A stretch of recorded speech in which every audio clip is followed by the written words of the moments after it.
At a very basic level, Bitcoin is just a digital file or ledger that contains names and balances, and people exchange money by changing this file. When Bob sells Carol a lawnmower for 5.2 Bitcoins, Bob's balance goes up by 5.2 and Carol's down by 5.2. There's no gold or government-issued money backing these numbers. Bob is only willing to trade his real-life lawnmower for a higher number in this digital file because he has faith that other people will also trust the system. So who maintains this ledger and makes sure no one cheats? One goal of Bitcoin is to avoid any centralized control, so every participant maintains their own copy of the ledger. One surprising consequence of this is that everyone can see everyone else's balances, although the real system only uses account numbers and not names, so there's some level of anonymity. If everyone maintains their own ledger, how are all the ledgers kept in sync as money is transferred? At a basic level, when you want to send money, you simply tell everyone else by broadcasting a message with your account number, the receivers, and the amount.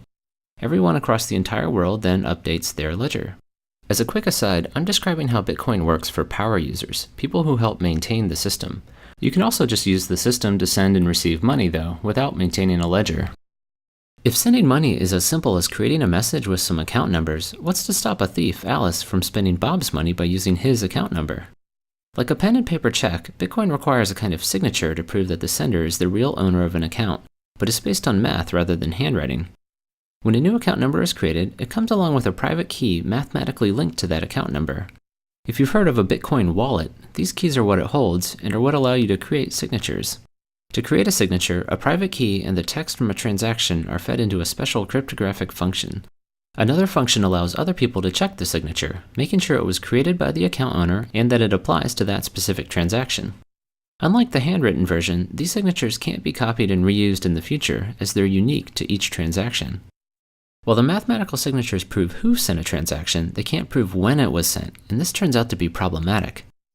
In our traditional banking system, if Alice wrote 2 checks but only had enough money to cover one of them, the bank would pay the first person attempting to cash his check but refuse the second because Alice's account would be empty. So the order of these checks is critical because it determines who should get paid. Unfortunately, order is much harder to determine in Bitcoin, where instead of a single bank, there are individuals all over the world. Network delays might cause transactions to arrive in different orders in different places, and fraudsters could lie about timestamps. 2 recipients might both think their transaction is first and ship a product, effectively allowing Alice to spend money twice. Bitcoin prevents this by providing a way for the entire world to decide on transaction order. As new transactions are created, they go into a pool of pending transactions, and from here they'll be sorted into a giant chain that locks in their order. To select which transaction is next, a kind of mathematical lottery is held. Participants select a pending transaction of their choice and begin trying to solve a special problem that will link it to the end of the chain. The first person to find a solution wins and gets to have their transaction selected as next in the chain. So what's this linking problem?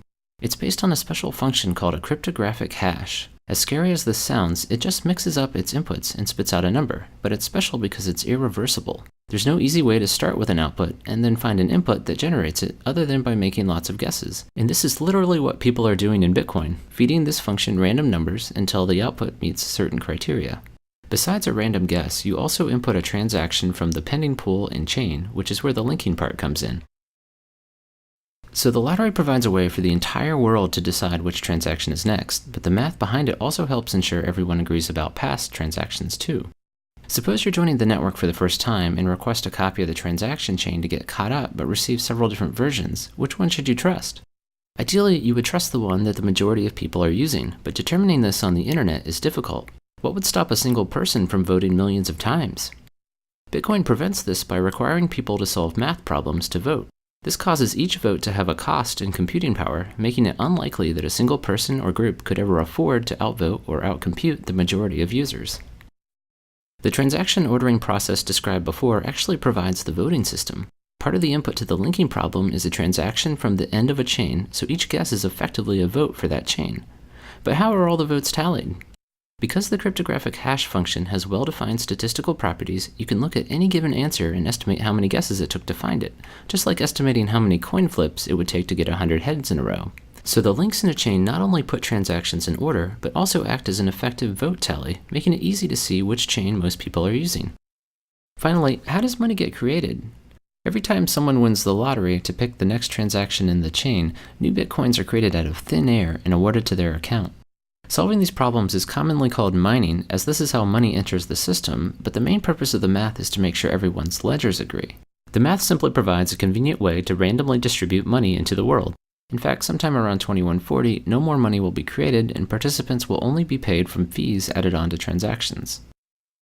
I hope this gives you a quick sense for how Bitcoin works. If you'd like a more detailed summary, check out my 22-minute video, How Bitcoin Works Under the Hood.